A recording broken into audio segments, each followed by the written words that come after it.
Hola hermanos, el día de hoy, 18 de octubre del 2021, bueno, todos los 18 de octubre de todos los años celebramos la fiesta, tiene categoría de apóstol, de San Lucas Evangelista.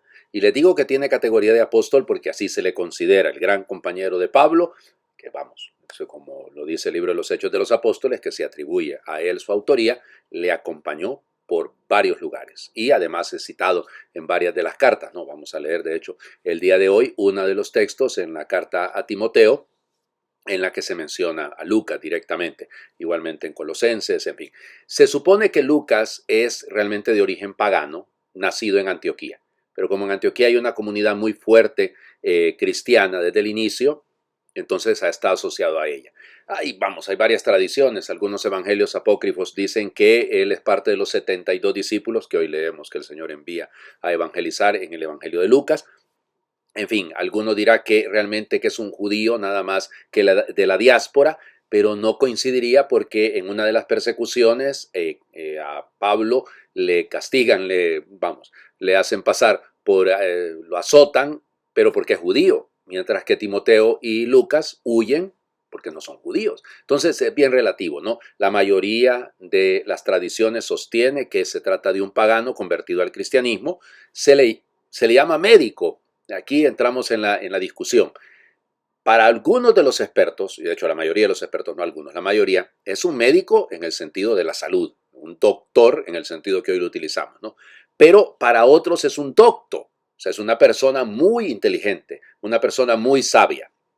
Vamos, quedémonos con la primera tradición, ¿no? Porque además acompañó a Pablo en tantas situaciones y Pablo era un poquito enfermizo. Entonces de ahí puede venir el hecho de la vinculación y de la necesidad.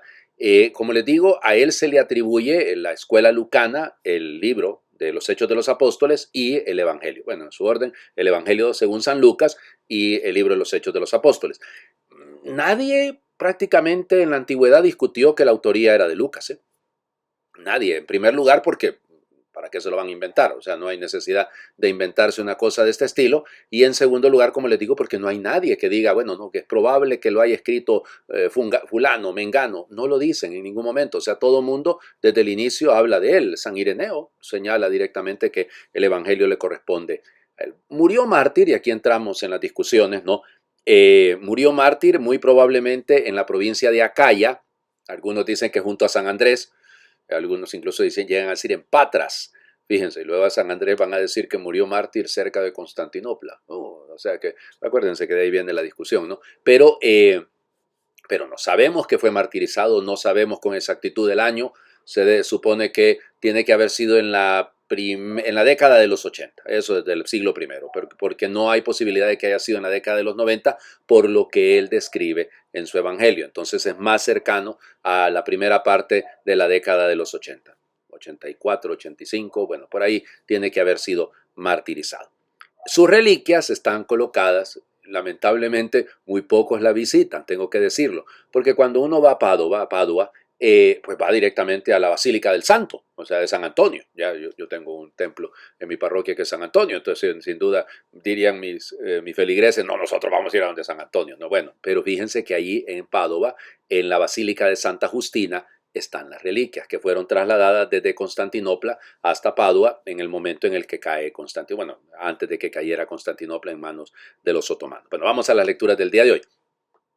La primera está tomada, como les digo, de la carta del apóstol San Pablo a Timoteo, que es el final, o sea, es el saludo en la carta, y eso también es importante porque nos hace ver el sentido de esto. Es la segunda carta, o sea que por lo tanto se trataría ya de los últimos consejos, digamos, que da San Pablo. Y es muy claro, es una carta familiar, si lo quieren, es como que alguno de ustedes se pusiera a mandarme unos mensajitos ahí. Capítulo 4, versículos del 9 al 17.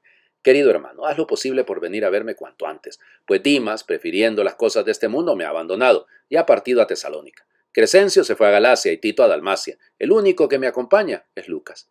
Trae a Marcos contigo, porque me será muy útil en mis tareas. A Tíquico lo envía a Éfeso.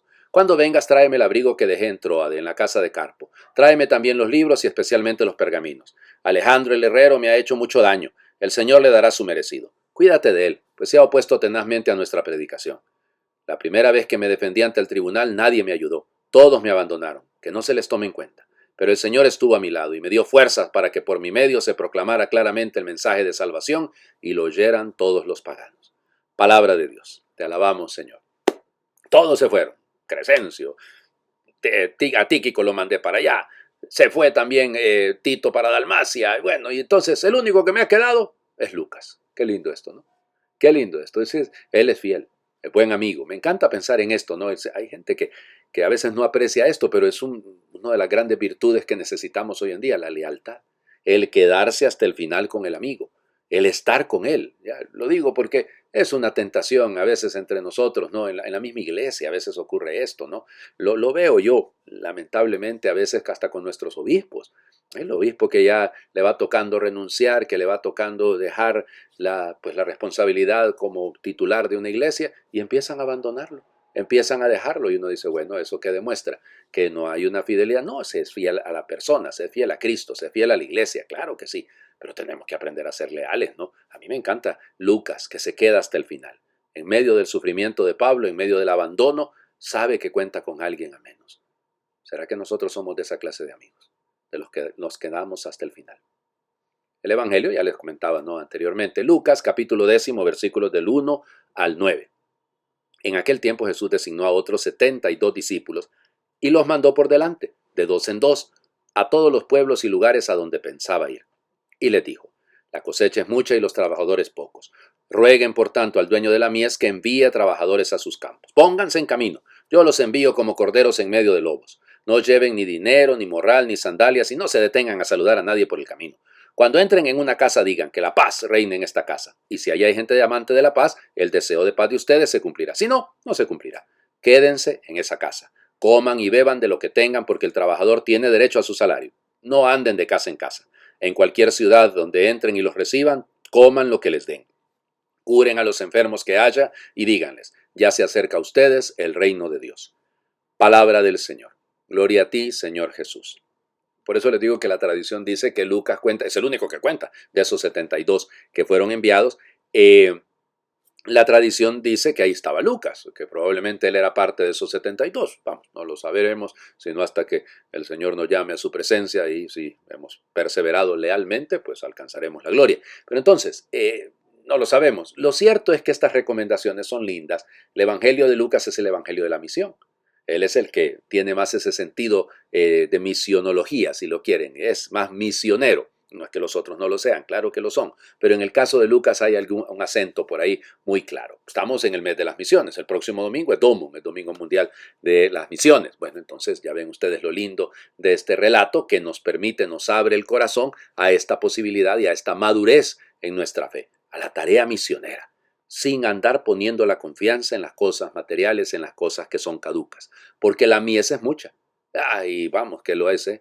Realmente cada día es más abrumador el trabajo y la responsabilidad. Hay que orar para que haya más colaboradores del Señor, no colaboradores nuestros, colaboradores, del Señor. Eso está claro. Pero encima de eso es este afán, esta intención, pónganse en camino. Yo los envío. Sí, es el Señor el que envía, pero no nos engaña. Como corderos en medio de lobos. Y vaya que aquí hay unos lobos que son verdaderamente rapaces, oiga, que quieren acabar con todo. Y por eso, con la mansedumbre, pero con la firmeza. Vayan, pónganse en camino. Bueno, pónganse en camino, sin confiar en lo material. Y lleguen a las casas, cuando entren en una casa. A mí me encanta subrayar esto, es que el Evangelio nace en la casa, la misión, el primer lugar de nuestra misión, la primera tarea misionera que tenemos, son nuestras propias familias y eso no se nos olvide. No anden de casa en casa, es ese juego de no andar acomodándose, sino de ser firmes y fieles hasta el final. Bueno, les invito a hacer oración. Envíame sin temor que estoy dispuesto. No me dejes tiempo para inventar excusas, ni permitas que intente negociar contigo. Envíame, que estoy dispuesto. Pon en mi camino gentes, tierras, historias, vidas, heridas y sedientas de ti. No admitas un no por respuesta. Envíame a los míos y a los otros, a los cercanos y a los extraños, a los que te conocen y a los que solo te sueñan. Pon en mis manos tu tacto que cura, en mis labios tu verbo que seduce, en mis acciones tu humanidad que salva, en mi fe la certeza de tu evangelio. Envíame con tantos otros que cada día convierten el mundo en milagro. Amén. hemos hecho esta oración. Acuérdense que hace algún par de semana y media, creo, hemos leído este texto, no, 2 semanas, lo hemos leído, así que por lo tanto volví a utilizar la misma oración de hace 2 semanas, pero vale la pena, ¿cierto? Es linda realmente. Envíame y no permitas que te ponga excusas, Señor. El Señor esté con ustedes. Les bendiga a Dios por intercesión de San Lucas, es Él que es Padre, Hijo y Espíritu Santo, y su bendición descienda y les acompañe siempre. Feliz inicio de semana, feliz lunes para todos.